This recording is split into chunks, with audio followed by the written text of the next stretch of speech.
मशवरे लेना जिंदगी में क्यों जरूरी होता है? क्योंकि जब हम कंफ्यूज हो जाते हैं ये फैसला करने में कि हमें वो काम करना है या नहीं करना, और कभी हम कंफ्यूज नहीं होते लेकिन उसके बावजूद हमें मशवरे लेने चाहिए ताकि हम उसमें सेकंड ओपिनियन, थर्ड ओपिनियन जान सकें और ये बात अपने दिमाग में ला सकें कि मुस्तकबिल में उसके क्या असरात पड़ेंगे। बहुत सारे लोगों ने बगैर मशवरे के अपने हिसाब से डिग्रीज की, 4-4 साल उन्होंने कोर्सेज किए और उसके बाद जब उन्हें डिग्री अवार्ड हो गई, जब वो ग्रेजुएट हो गए, तो उन्हें ना अपने मतलब की नौकरी मिली और उन्हें समझ में आई ये बात कि मार्केट के अंदर वैल्यूज बदल चुकी हैं। लिहाजा या तो उन्हें मास्टर्स करना पड़ा या उन्हें एमबीए करना पड़ा। बहुत सारे लोगों ने इंजीनियरिंग के बाद एमबीए किया और बहुत सारे लोगों को अपनी फील्ड में बाद में मजा ही नहीं आया क्योंकि उन्हें थियोरिटिकली कुछ और लग रहा था, लेकिन जब प्रैक्टिकल वो उस फील्ड में आए तो उन्हें मजा नहीं आया और उनका पैशन उसमें जनरेट नहीं हुआ। इसलिए उन्होंने कहा कि अब हमें कुछ और कर लेना चाहिए।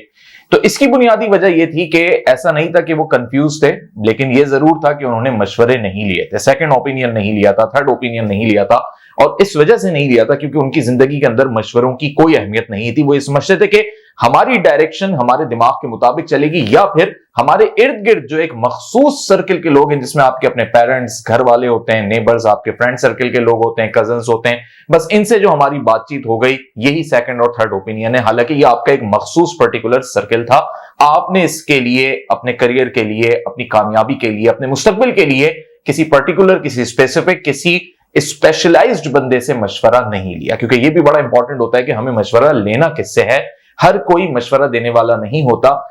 यह जरूर है कि वो परसेप्शन आपको दे सकता है। तो अगर आप दूसरों के परसेप्शन को एडवाइस समझकर अपनी जिंदगी का फैसला करते हैं या अपने किसी भी मामले का फैसला करते हैं तो उसके नताइज हमेशा गलत ही निकलते हैं, क्योंकि परसेप्शन देने वाला एंड में यही कहता है कि ये तो मेरी अपनी राय थी या मुझे ऐसा लग रहा था, लेकिन फैसला तो तुमने करना था और मुझे नहीं पता था कि तुम्हारी इतनी इंपॉर्टेंट चीज के लिए तुम मुझसे मशवरा ले रहे हो, वरना मैं उस वक्त तुम्हें मशवरा ही नहीं देता। तो इसका मतलब है कि वो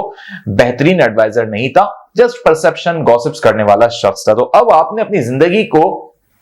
उस ट्रैक पर लेकर आना है जहां पर आपके पास अच्छे एडवाइजर्स मौजूद हैं। और जरूरी नहीं कि आपके दोस्त ही आपके अच्छे एडवाइजर हो, आपके वेल विशर ही आपके अच्छे एडवाइजर हो। आपको ये देखना है कि कौन शख्स मुझे इसमें अच्छा एडवाइस कर सकता है। फॉर एग्जाम्पल, अगर आपको मेडिकल फील्ड में अपना करियर डेवलप करना है तो आपको ढूंढना पड़ेगा ऐसे शख्स को जो मेडिकल फील्ड के अंदर उसने कुछ सक्सेस हासिल की हो, अचीवमेंट हासिल की हो, या कम से कम उसका 10-12 साल का एक्सपीरियंस हो जिसके बारे में आप जान सकें। अगर आप पाकिस्तान से बाहर जाना चाहते हैं, इमिग्रेशन का सोच रहे हैं, तो किसी ऐसे शख्स से आपको गुफ्तगू करनी पड़ेगी, बातचीत करनी पड़ेगी जिसमें आपके सवालात इस तरीके के हों कि आपको उससे मशवरा मिल जाए। और कभी आपको डायरेक्टली ये भी नहीं कहना इन लोगों से कि मुझे आपसे मशवरा चाहिए। इस तरीके से वो अपना मशवरा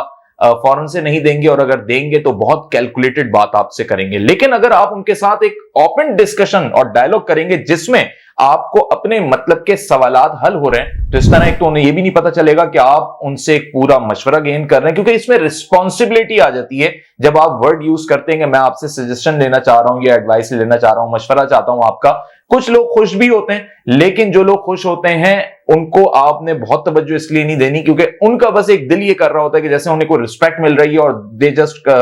रियलाइज कि अब हमें जो है ना बस इसके साथ बातें करने का मौका मिल रहा है। तो जरूरी नहीं है कि हर शख्स जो आपके साथ बहुत लंबी लंबी बातें कर रहा है वो आपको बेहतरीन मशवरा दे रहा हो, लेकिन जिस शख्स के साथ आप पर्टिकुलर डिस्कशन कर रहे हैं, आप एक मखसूस टॉपिक पे बात कर रहे हैं, उसका ओवरव्यू ले रहे हैं, आप उसकी सोच को हासिल कर रहे हैं अपने सवालों की रोशनी में, तो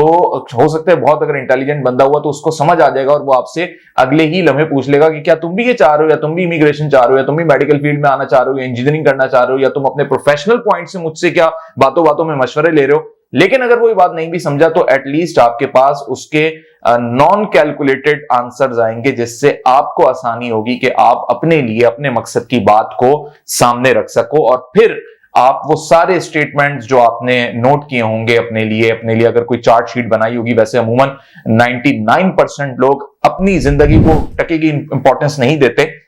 ना अपने लिए कोई चार्ट शीट बनाते हैं, ना अपने लिए कोई इवैल्यूएशन शीट बनाते हैं, बस वो वर्बली बात कर रहे होते हैं और उस कम्युनिकेशन के अंदर वो अपनी जिंदगी के फैसले कर रहे होते हैं। तो ये भी गलत तरीका है। लिहाजा अपने आप को, अपने करियर को, अपने मुस्तकबिल को इंपॉर्टेंस दें, सोचें समझें इस चीज के ऊपर, इवैल्यूएट करें, अच्छे एडवाइस लें और अच्छे लोगों से लें और देख लें कि किससे मैं एडवाइस ले रहा हूं, क्योंकि हर शख्स जो आपके सर्कल में करीब है वो जरूरी नहीं कि एक बेहतरीन एडवाइजर भी हो।